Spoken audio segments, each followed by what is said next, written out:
may pa-prank ako ngayon yung kapatid ko na kambal. I-prank ko. Tara guys, sumahan ako. Good evening pala. At saka maglilinis. Kasi yung sinungaling. Oh, may tao pala dito. May tao. Baby. Muchichi.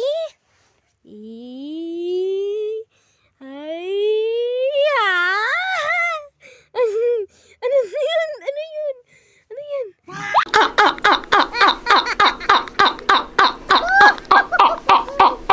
Sinabi ko sa'yo, huwag ka dyan papasok. Pumasok ka kasi dyan eh. Sinabihan pa kita na pumasok ka dyan. Di ba wala? Kaya mo yun lumabas. Pumasok ka kasi dyan na hindi nagpapaalam.